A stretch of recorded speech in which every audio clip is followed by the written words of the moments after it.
Hello everyone, स्वागत है आपका मेरे चैनल पर। और हम ये जो सेशन चालू कर रखा है हमने, इसमें 10 क्वेश्चन तक मैं कल डिस्कस कर चुकी हूँ और आज मैं डिस्कस कर रही हूँ 211 से लेकर, और ये 30 क्वेश्चन का रोज सेट होता है। तो आप लोग मेरे साथ बने रहिए, मैं और क्वेश्चन लाती रहूँगी और आपकी तैयारी बहुत अच्छी कराऊँगी, ठीक है। तो चलते हैं, इस वीडियो को स्टार्ट करते हैं। बालिकाओं की लंबाई किस अवस्था में बालकों से अधिक होती है? तो किस अवस्था में बालिकाओं की लंबाई बालकों से अधिक होती है? तो ये होती है बाल्यावस्था में। किसमें होती है? बाल्यावस्था में बालिकाओं की लंबाई बालकों से अधिक होती है, ठीक है। सेकंड क्वेश्चन है, दिवा स्वप्न एवं भाषा के कूटकरण की अवस्था है। कौन सी अवस्था है? तो दिवा स्वप्न एवं भाषा के कूटकरण की अवस्था है किशोरावस्था। थर्ड क्वेश्चन है, विकास केवल एक ओर ना होकर चारों ओर होता है, यह सिद्धांत बताता है। यह सिद्धांत क्या बताता है? यह सिद्धांत बताता है वर्तुलाकार, है ना। विकास वर्तुलाकार होता है, ये एक विकास का सिद्धांत है जिसमें क्या होता है, विकास एक ओर से ना होकर चारों ओर से होता है, ठीक है। जन्म के समय शिशु रोता है। क्यों रोता है? भय के कारण, वातावरण के परिवर्तन के कारण, पीड़ा के कारण या भूख के कारण। तो जन्म के समय शिशु क्यों रोता है? वातावरण के परिवर्तन के कारण, क्योंकि उसका जैसे ही उसका जन्म होता है उसका तुरंत वातावरण चेंज हो जाता है, जिस वजह से वो क्या होता है, रोने लगता है। क्लार्क और बीर्च ने नर चिंपैंजी के शरीर में क्या किया? स्त्री हार्मोन प्रवेश कराए, पुरुष हार्मोन प्रवेश कराए, एक 5 वर्ष के बालक के हार्मोन प्रवेश कराए, या उपरोक्त में से कोई नहीं। तो क्लार्क और बीर्च ने नर चिंपैंजी के ऊपर अपना प्रयोग किया था, तो इन्होंने इसमें क्या किया था? स्त्री हार्मोन प्रवेश कराए थे नर चिंपैंजी के शरीर में, ठीक है। तो हमारा ऑप्शन 1 जो है वो सही हो जाएगा। बालक का विकास वंशानुक्रम व वातावरण का है। क्या है? बालक का विकास बराबर क्या होता है? वंशानुक्रम इनटू वातावरण होता है ना। तो ये क्या हो जाएगा? ऑप्शन नंबर 3 गुणनफल। बालक के अस्थायी दांतों की संख्या है। बालक के अस्थायी दांतों की संख्या कितनी होती है? 25, 20, 15 या 12? तो बालक के अस्थायी दांतों की संख्या होती है 20। आनुवांशिकता से तात्पर्य निम्नांकित में से किससे होता है? शुक्राणु तथा अंडाणु से, डीएनए तथा आरएनए से, गुणसूत्र तथा जीन्स से, सूत्री विभाजन या अर्धसूत्रण से। तो आनुवांशिकता से तात्पर्य किससे होता है? ये होता है गुणसूत्र तथा जीन्स से। तो ऑप्शन हमारा सी क्या होगा? सही हो जाएगा।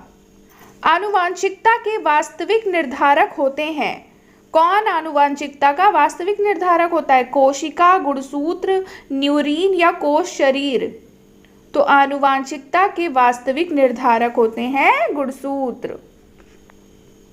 दिवा स्वप्न में विचरण करने की कामना अत्यंत प्रबल होती है। किस अवस्था में दिवा स्वप्न की किस अवस्था को दिवा स्वप्न की अवस्था भी कहते हैं? किस अवस्था को कहते हैं? तो ये कहते हैं किशोरावस्था को, और किशोरावस्था में दिवा स्वप्न में विचरण करने की कामना अत्यंत प्रबल होती है।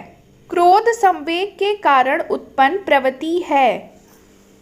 क्रोध संवेग के कारण उत्पन्न प्रवृत्ति है। तो क्रोध संवेग की प्रवृत्ति क्या होती है? युयुत्सा। और जिन्होंने भी ये संवेग और प्रवृत्ति वाली वीडियो नहीं देखी है वो जाके मेरे चैनल पे देख सकते हैं। मैंने वहाँ पे 14 संवेग और मूल प्रवृत्ति डिस्कस की है जो मैकडूगल ने दिया है, और इससे एक क्वेश्चन तो ज़रूर आपको देखने को मिलेगा, तो जाके आप लोग मेरे चैनल से देख सकते हैं। समान आयु स्तर के बालक बालिकाओं का बौद्धिक स्तर भिन्न होता है, यह कथन किसका है? समान आयु स्तर के बालक बालिकाओं का बौद्धिक स्तर भिन्न होता है, यह कथन किसने दिया है? हल ने, हरलॉक ने, स्टैनले हॉल ने या गैसेल ने? तो ये दिया है हरलॉक ने। बालकों में सौंदर्यानुभूति विकसित करने का आधारभूत साधन है। क्या साधन है? प्रकृति अवलोकन, साहित्यिक अध्ययन, टेलीविजन या खेलकूद? तो ये है प्रकृति अवलोकन, ठीक है।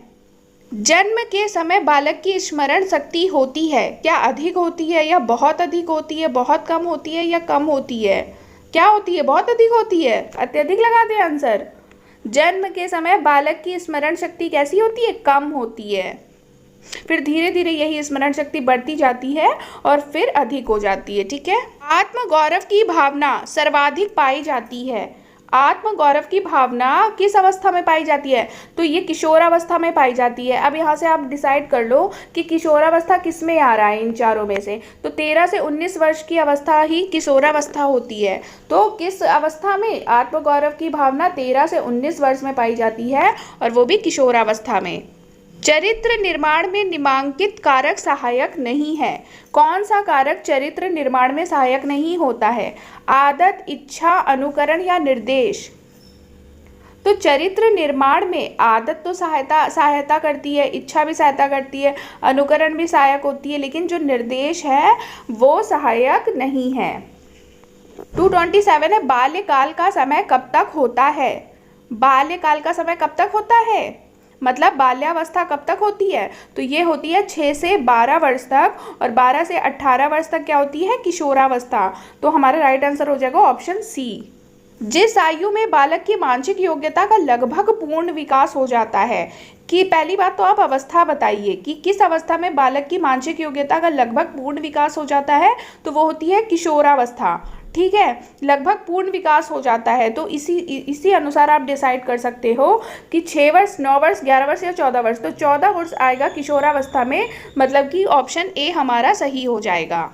कौन से गुण अच्छे मानसिक स्वास्थ्य के नहीं हैं? नियमित जीवन, संवेगात्मक परिपक्वता, आत्मविश्वास, सहनशीलता, बहुत विनीत, स्वयं में सीमित, स्व मूल्यांकन की योग्यता। तो मानसिक स्वास्थ्य के ये तो अच्छे गुण हैं, ये भी अच्छे गुण हैं, लेकिन बहुत विनीत और स्वयं में जो सीमित है वो मानसिक स्वास्थ्य के अच्छे गुण नहीं होते। माँ बाप के साय से बाहर निकल अपने साथी बालकों की संगत को पसंद करना संबंधित है। कब बच्चा माँ बाप के साय से बाहर निकलकर अपने साथियों को ज़्यादा पसंद करने लगता है? किस अवस्था में होता है ऐसा? ऐसा होता है पूर्व किशोरावस्था से। शैशवावस्था में बच्चों के क्रियाकलाप डैश होते हैं, मूल प्रवृत्त्यात्मक, संरक्षित, संज्ञानात्मक या संवेगात्मक।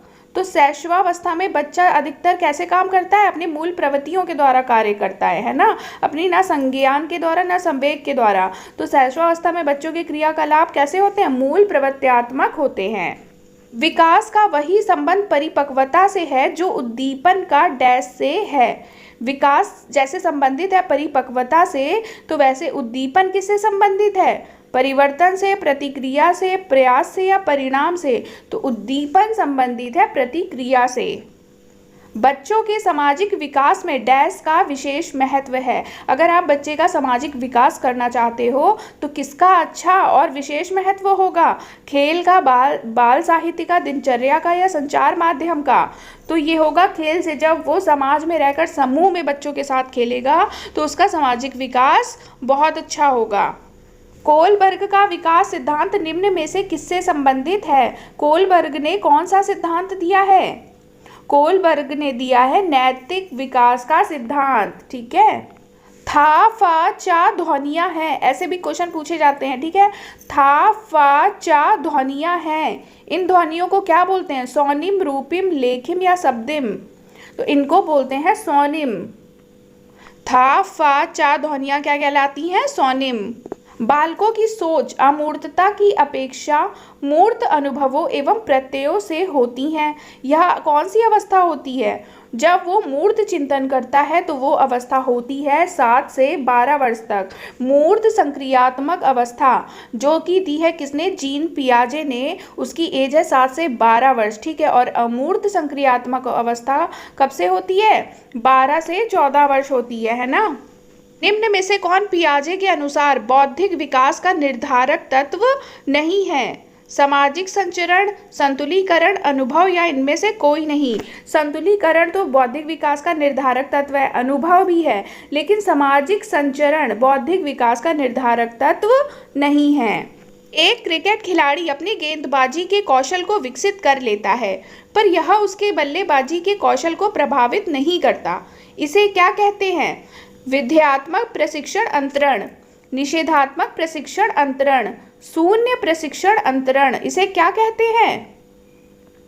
जब वो एक कौशल को विकसित कर लेता है लेकिन उसको विकसित करने के बाद उसका दूसरा कौशल प्रभावित नहीं होता तो इसे कहते हैं शून्य प्रशिक्षण अंतरण।